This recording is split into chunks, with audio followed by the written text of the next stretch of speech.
तो सीधे रुख करेंगे। देवर्षि नारद जयंती पर व्याख्यान चल रहा है। फिल्मकार विवेक अग्निहोत्री पत्रकार सम्मान समारोह ये ऑनलाइन जो चल रहा है। वॉर है देवर्षि नारद इसको पत्रकारिता धर्म पुरस्कार। युद्ध बोलते हैं।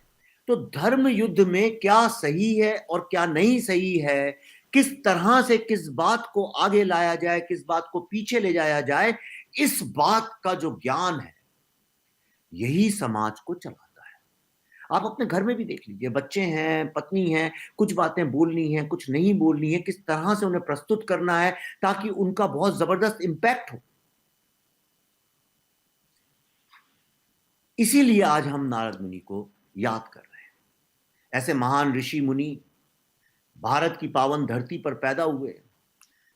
विश्व के किसी और सभ्यता में अगर आप देखें, और तो कोई सभ्यता बची भी नहीं है, सिर्फ भारतीय सभ्यता बची है।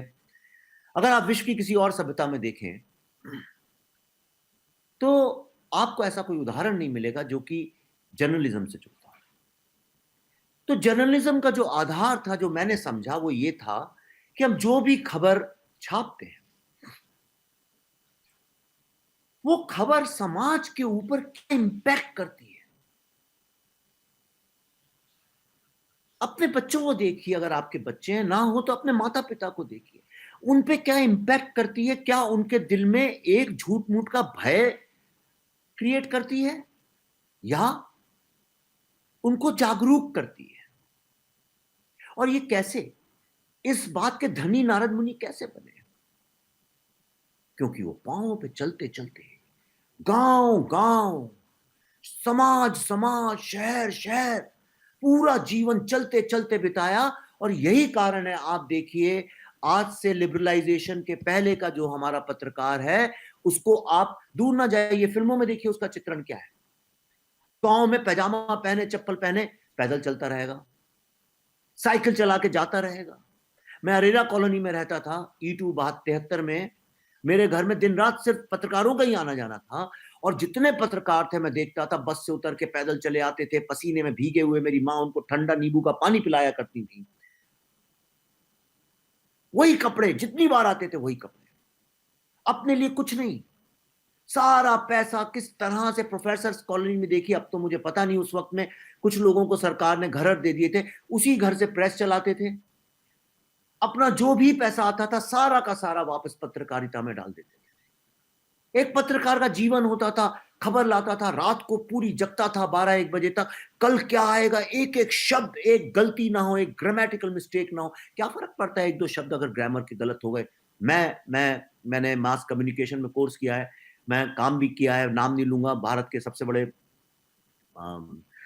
मीडिया ग्रुप के साथ भी कई बार ऐसा होता था, नहीं सर उसमें कुछ एक गलती हो गई है तो उसको चेंज करना पड़ेगा। तो कहते थे अरे यार एक दो छोटी मोटी गलतियां हो गई, लेकिन इसके लिए प्रेस थोड़ी रोक सकते हैं, छप के सुबह सुबह जाना है। लेकिन मैं कहता था सर इसमें गलती है। अरे यार एक दो गलतियां निकल जाती, कौन पढ़ता है पूरा पेपर। जब ये अप्रोच आने लगी, वहां से पत्रकारिता का पतन चालू। आप देखिए फिल्मों में भी लिबरलाइजेशन तक की जितनी फिल्में, अमिताभ बच्चन जब तक एक्टिंग करते थे, अमिताभ बच्चन से लेना देना नहीं, ये जो कैरेक्टर थे एक एंग्री यंग मैन का, जो समाज में जो गलत चल रहा है उसके लिए लड़ाई लड़ता था, एक क्लर्क का बेटा, एक टीचर का बेटा, एक आम आदमी का बेटा, लड़ाई लड़ने के लिए जो निकलता था, उसका जो पत्रकार होता था वो उसके साथ सत्य की लड़ाई में लड़ता था। उसके लिए वो पिटता भी था। आप देखिए कितनी फिल्में जिनमें पत्रकार को लोग पकड़ के, सेठ के, जमींदार के, इंडस्ट्रियलिस्ट के गुंडे उसको मार रहे हैं, पीट रहे हैं लाठी से, वो लाठी खाता था लेकिन फिर उठता था और फिर सत्य की लड़ाई में लड़ता था। ये सत्य है क्या? ये सत्य कोई ऐसी चीज नहीं है जो आपसे बहुत दूर है और आपको दौड़ के जाना है, जो हासिल नहीं हो सकती। ये जो सत्य है,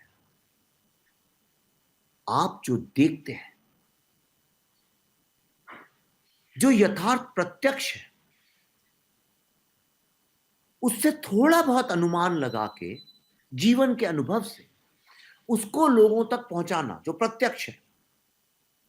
क्योंकि ऐसा माना जाता है जब आप अनुमान लगाने लगते हैं तो आपके जो पूर्वाग्रह हैं उसके जरिए आप गलत छलत बात लोगों तक पहुंचाते हैं। इसलिए पत्रकारिता का सीधा सा काम है रिपोर्टिंग। रिपोर्टिंग मतलब जो दिखा, जो है, वो बोलो। और ये जो पढ़ने वाला है आपका, ये उसके ऊपर है कि वो उससे क्या अनुमान लगाता है और क्या समझता है। ये काम उसका है।